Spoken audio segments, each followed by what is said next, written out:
Hey, these views expressed are just my own, so don't at me, okay? Hello, travelers. Today we're going to talk about the Halfday Garment Duffel. At $98 and more than 850 five-star reviews, the Halfday Garment Duffel promises to keep your wardrobe crisp and organized no matter where you travel or for what. So let's take a little step deeper to get a better understanding of if you need to own this or not. Do you get as much satisfaction in creating your travel plans as you do from the actual act? Well, if so, you may be like me, so join me while I plan, travel, then repeat. I am the OCD Traveler. If you're at all like me, you get pretty intrigued by some of the product selections that Facebook serves up to you. Such was the case with the Halfday Garment Duffel.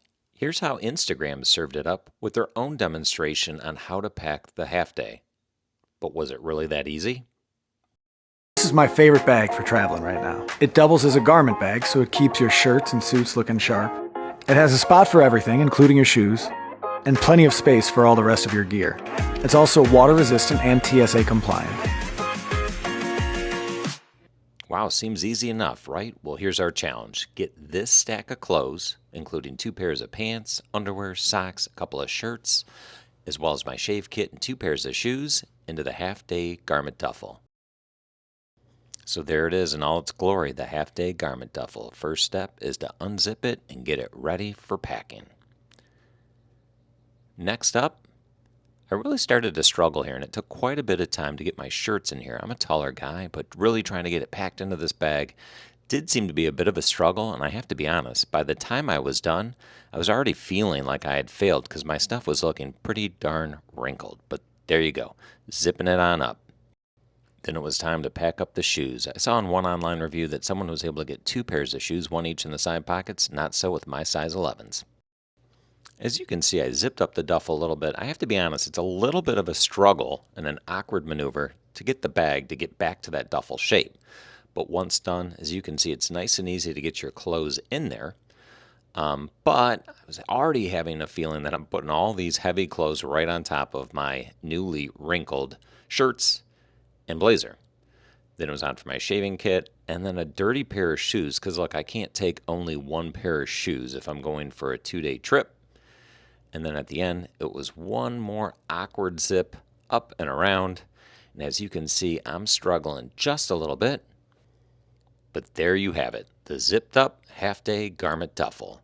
Total pack time, something like 5 minutes, more than usual. Warning, warning, warning. One word of caution I feel compelled to give anybody considering the Halfday Garment Duffel: you have to unpack this bag. Now, I don't know about you, but for a 2-day business trip, it's pretty easy just to open up a suitcase and start pulling out your apparel as needed. But because of the way you pack this bag, everything's got to come out so you can get to those protected clothes that should allegedly be wrinkle-free. And now, as if by magic, our Halfday Garment Duffel has been transported 120 miles away for the very unexciting process of unpacking. Let's speed things up. Out come the shoes, out come the clothes, out come the shave kit, so we can get to the piece de la resistance, the clothes underneath. And are they wrinkle-free? Well, in short, not really. You can see some pretty significant creases there on the left side of the shirt, the right side towards the bottom as well. Not looking that great. Moving on to the next shirt, it had similar problems. As I hold this up, you can see some wrinkles on the sleeve, on the left side, the bottom right. Again, could be the fabric, could be the starch. The blazer, on the other hand, was looking darn good, so maybe it's a matter of fabric, but all in all, not exactly wrinkle-free with all that added weight on top. All right, that's a quick flyover, but I want to give you a detailed analysis, a detailed score at the end. In order to get to that level of detail, I've assigned 6 attributes that I'll grade on a 5-point scale and take the mathematical average overall and get you an overall score. So those 6 attributes are style, innovative design, ease of packing, ease of unpacking, wrinkle-free delivery, and practicality. Starting with style, 4.8 out of 5. Bag looks great. I have it in blue.